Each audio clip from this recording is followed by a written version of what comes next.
Toi, t'économises comme un malade sur tout ce que tu peux, tu te serres peut-être même vraiment la vis parce que t'as envie d'accumuler des noisettes, des bouts de gras. Et entre nous, c'est bien compréhensible parce qu'on vit une période d'incertitude profonde. Et en même temps, t'as ce sentiment bizarre qu'il y a un truc qui cloche, comme si t'étais pas vraiment en maîtrise de la totalité de ton argent, comme s'il y avait une espèce de force au-dessus qui dominait tout ça.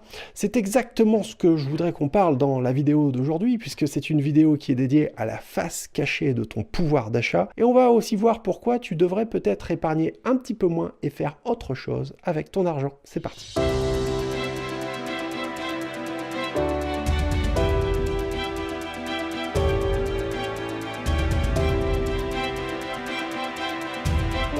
Alors bienvenue sur cette chaîne, je m'appelle Jérémy, ça s'appelle Frugalisme et Liberté Financière, une chaîne qui est faite pour t'aider à faire des économies et investir intelligemment ton argent. Si tu veux économiser, va vite télécharger le guide gratuit des techniques frugalistes. C'est gratuit, c'est sur mon site internet www.lefrugalisme.com. Je propose également un programme d'accompagnement pour les clients qui peut-être comme toi veulent faire travailler leur argent à leur place. Il y a les liens dans la description de la vidéo.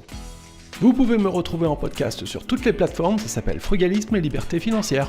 Alors toi, tu te serres vraiment la vis, et en fin de compte, ce qu'il faut savoir, c'est qu'au-dessus, il y a des banques, il y a ce qu'on appelle des institutionnels, et eux, pendant ce temps-là, pendant que l'inflation a explosé, pendant que ton litre d'essence, tu le payes la peau des fesses, c'est devenu même un produit de luxe, on va se dire les choses, eux, en 2021, ils ont fait des profits records, mais ils se sont gavés, mais comme jamais. Un truc de dingue. Alors que pourtant, les frais de tenue de compte ont presque doublé en moins de 10 ans. C'est-à-dire, tu vas payer 2 fois plus cher pour 0 service en plus, voire même un service encore plus médiocre, puisque dans les agences, il y a de moins en moins de personnel, elles sont de moins en moins ouvertes, il y a de moins en moins d'humains, c'est tout en ligne avec des automates, des robots, des bots même dans les chats qui te répondent, c'est même plus des vrais gens. Enfin, voilà, si c'est ça la qualité de service qui justifie que tu payes 2 fois plus cher tes frais bancaires, bon, bref, j'ai un peu du mal. Mais ce qu'il faut savoir, c'est que la Société Générale, c'est 5,64 milliards d'euros, supérieur au précédent record de 2006. Attends, tu crois que c'est tout? Attends, j'en ai une autre. La BNP Paribas, 10 milliards d'euros de bénéfices en 2021. Et toi, tu vas te serrer les boulons, tu vas faire des économies sur la lumière et tout, tu vas faire attention à ton litre d'essence et tout. Eux se gavent. Et eux se sont gavés comme absolument jamais. Ils ont fait des profits records. C'est ça la véritable illusion du contrôle. C'est que tu es persuadé que si tu fais plus d'économies, tu vas réussir à avoir plus d'argent à la fin dans ton compte en banque, alors qu'en vérité, les dés sont pipés. D'abord, il y a un contexte inflationniste, puisqu'on est sous la direction de la BCE, la Banque Centrale Européenne, et la Banque Centrale Européenne, elle consiste, sa mission première, c'est d'essayer de maintenir la stabilité des prix, avec le succès qu'on connaît, bien évidemment, et elle recommande une inflation moyenne de 2% par an. Depuis 2002, on a connu une inflation de plus 31,1%. Ce que tu peux acheter aujourd'hui avec 131 000 euros, tu pouvais t'acheter la même chose en 2002, l'année où l'euro est arrivé d'ailleurs, avec 100 000 euros. Donc la valeur de 100 000 euros en 2002, il te faut 131 000 euros, d'accord, pour acquérir les mêmes choses.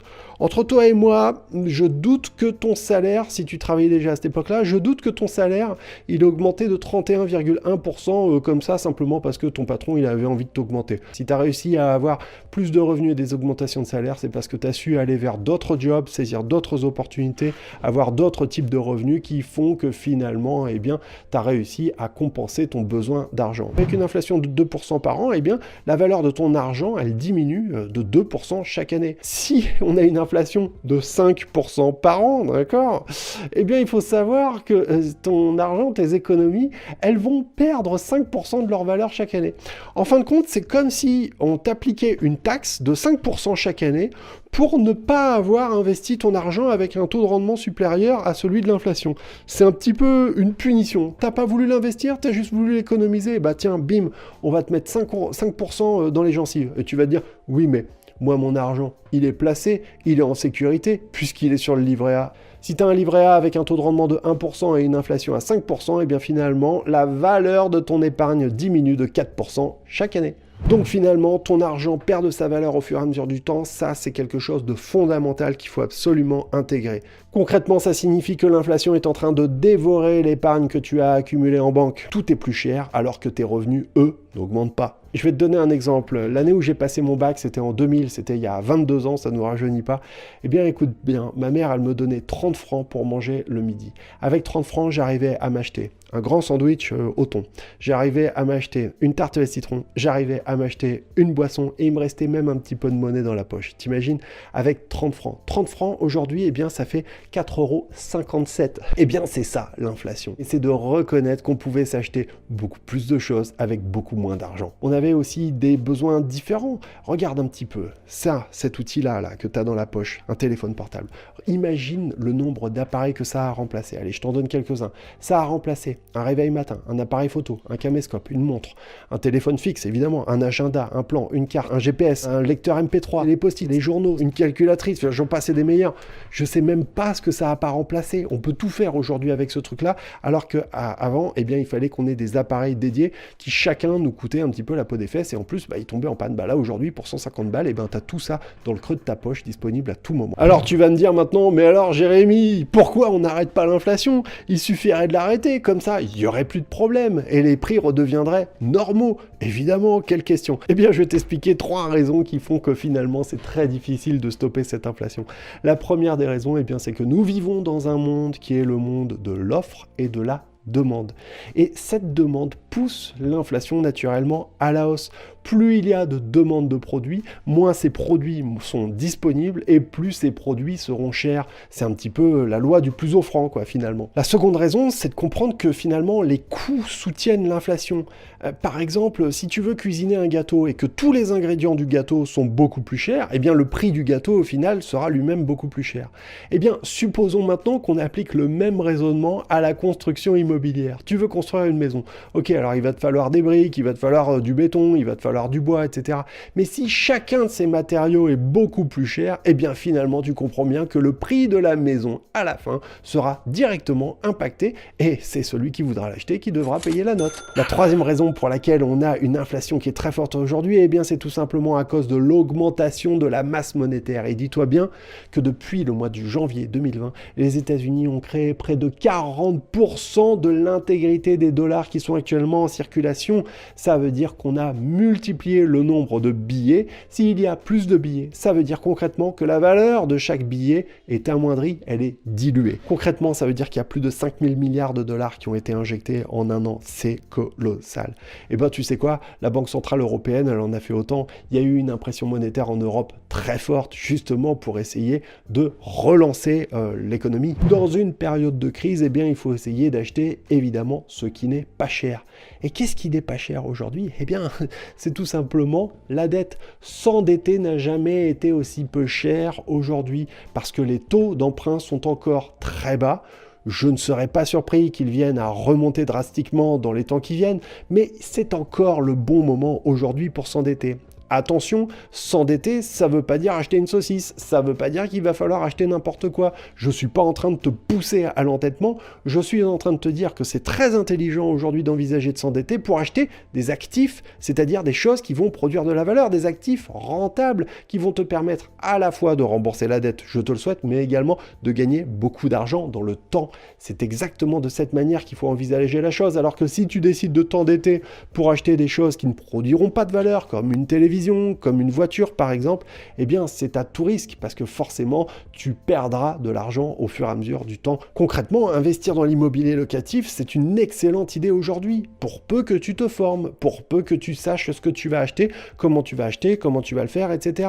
En fin de compte, c'est génial parce que au lieu de te faire plumer par les banques qui vont essayer de te sucer comme ça le plus possible, eh bien en fin de compte, tu vas tirer profit des banques, tu vas réussir à gagner de l'argent grâce à la dette. Je sais bien que c'est totalement contre-instinctif pour des milliers de gens de comprendre qu'on peut s'enrichir grâce à de la dette et pourtant c'est une des manières les plus efficaces aujourd'hui. Toutefois, eh bien, il faut reconnaître que l'investissement avec effet de levier, c'est très efficace, mais c'est très lent. Et oui, puisque tu seras pleinement propriétaire de l'appartement ou du logement que tu auras envisagé d'acheter pour le louer, ça peut être des garages aussi, tu en seras pleinement propriétaire que lorsque tu auras terminé de rembourser. Donc il faut essayer de t'y prendre le plus tôt possible et essayer de mettre des stratégies en place pour augmenter augmenter la rentabilité pour gagner plus d'argent, pour essayer justement de rembourser plus vite, de te désendetter le plus vite possible pour refaire d'autres opérations, pourquoi pas. Autre chose que tu pourrais faire avec ton argent, eh bien ce serait tout simplement décider de l'investir sur un PEA, par exemple, de l'investir en bourse.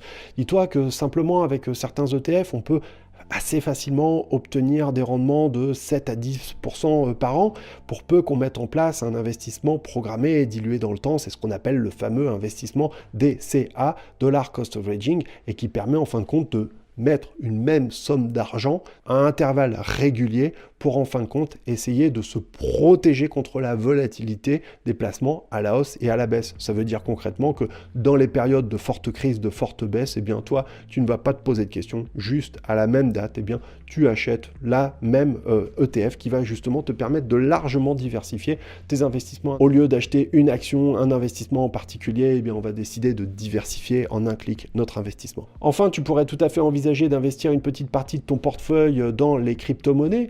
Alors je sais bien que c'est à tout risque, donc on va peut-être commencer par y mettre des petites sommes. Et là aussi, on peut se protéger assez efficacement de la volatilité pour peu que tu décides d'investir par exemple dans des stablecoins. Et tu pourrais envisager par exemple de prêter ces stablecoins, c'est-à-dire des crypto-monnaies dont la valeur est stable par rapport à l'euro ou par rapport au dollar. La plupart c'est par rapport au dollar. Tu pourrais envisager de les prêter sur des plateformes centralisées avec des taux de rendement qui vont aller de 10% jusqu'à 15%. Tu pourrais également envisager de les prêter sur des plateformes décentralisées avec des rendements de 15%, je pense par exemple à Orion, ou même des rendements de près de 20% sur des plateformes telles que Anchor. Donc voilà des techniques qui sont assez efficaces justement pour diversifier une partie de ton argent et le faire travailler avec des taux de rendement qui seront plus importants que l'inflation. Mais encore une fois, j'insiste vraiment sur le fait que investir, c'est prendre un risque. Et j'insiste vraiment sur le disclaimer. Moi, je ne suis pas là pour vous dire ce que vous devez faire avec votre argent. C'est à vous de monter en compétence, en savoir-faire et en expertise pour essayer de trouver les solutions qui seront les mieux adaptées, compte tenu bien évidemment de votre profil et de votre situation. Si tu aimes ma vidéo, si tu aimes ma chaîne et que tu as envie de me soutenir, eh bien, s'il te plaît, lâche-moi un pouce, abonne-toi à la chaîne et clique la cloche. Ça permet à YouTube de mieux mettre en avant les vidéos et les contenus que je produis. Ça te permettra de ne plus en rater une.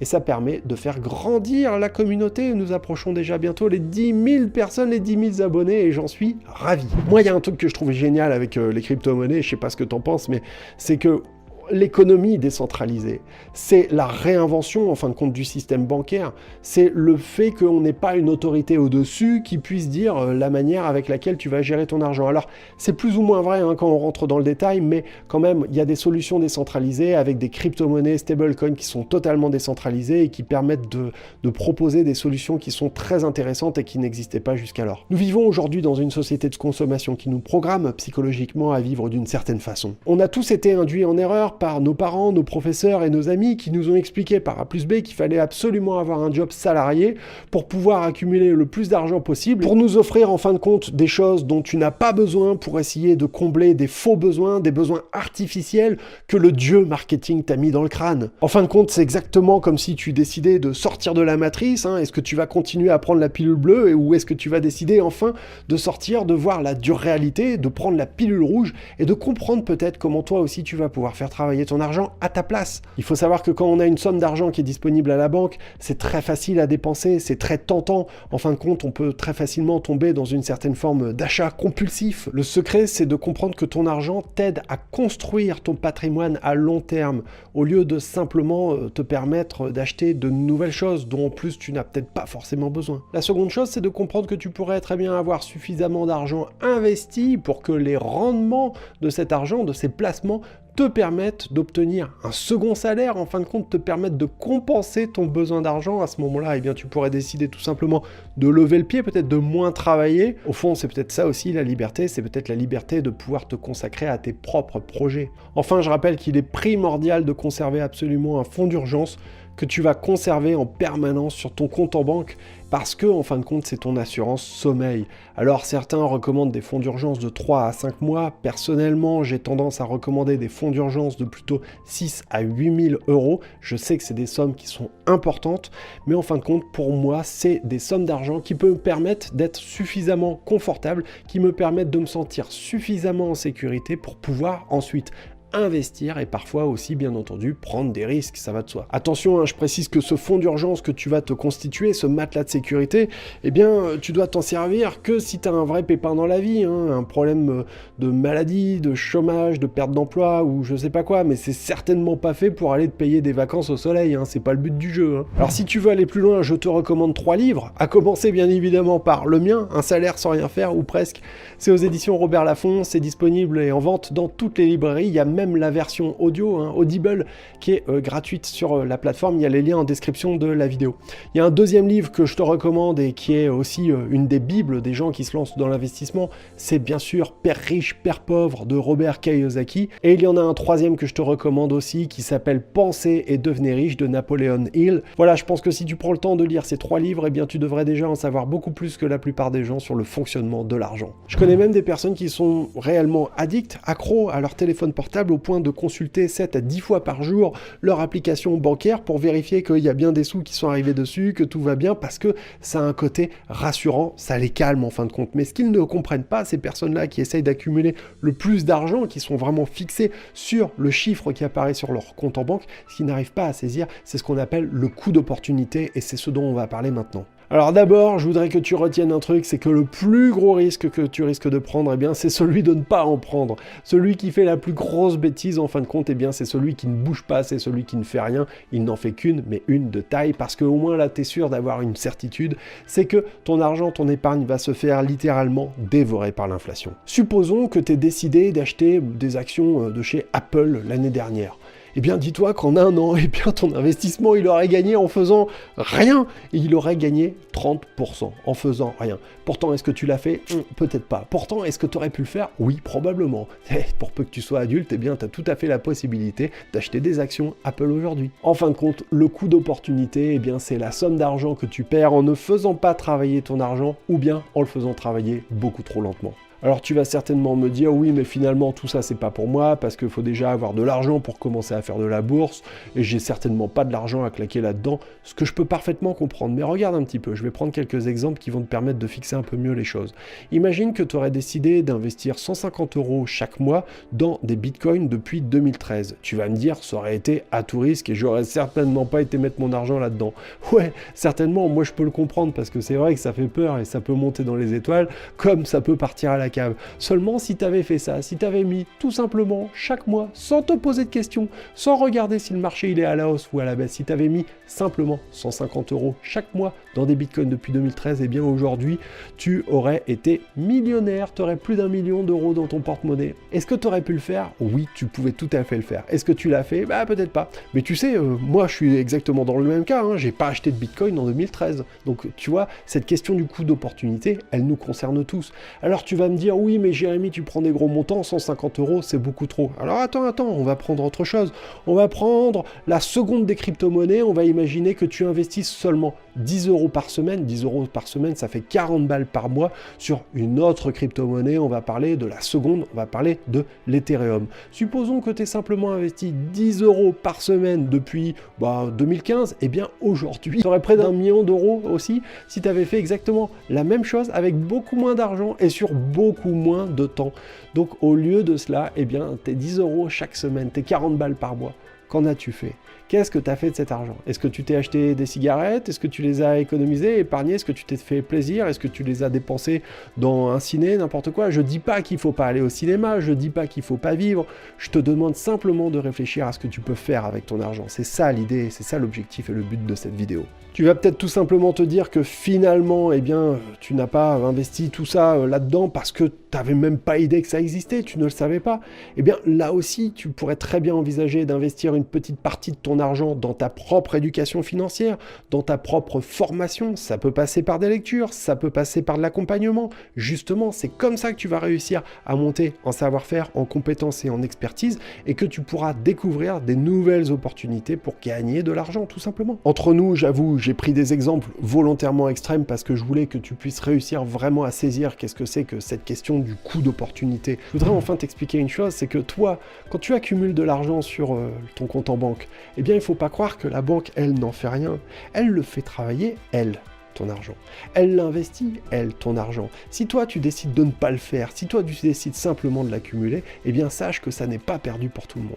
Et avec cet argent, eh bien, ils arrivent à gagner des milliards et des milliards comme ils ont réussi à le faire, bien évidemment, puisque comme tu le sais, pendant la période des confinements, les gens ont beaucoup moins dépensé, donc il y a eu beaucoup plus d'argent qui a été cumulé sur les comptes en banque, et devine, les banques, qu'est-ce qu'elles en ont fait? Elles l'ont investi pour essayer de gagner encore plus, et cet argent, toi, tu n'en as pas vu la couleur. Concrètement, elles se sont vraiment retrouvées avec des montagnes de cash qu'elles ont pu faire fructifier. La vérité, tu sais, c'est que l'argent n'est qu'un outil et que ça sert à rien de ne faire que l'accumuler. Il faut le faire travailler, cet outil, il faut l'utiliser. Si tu as aimé cette vidéo, je t'invite à aller voir également celle-ci parce que j'y présente 5 ETF qui, à mon avis, vont être très intéressants pour 2022. Je te souhaite une excellente journée, je te dis à très bientôt. Merci, salut et ciao.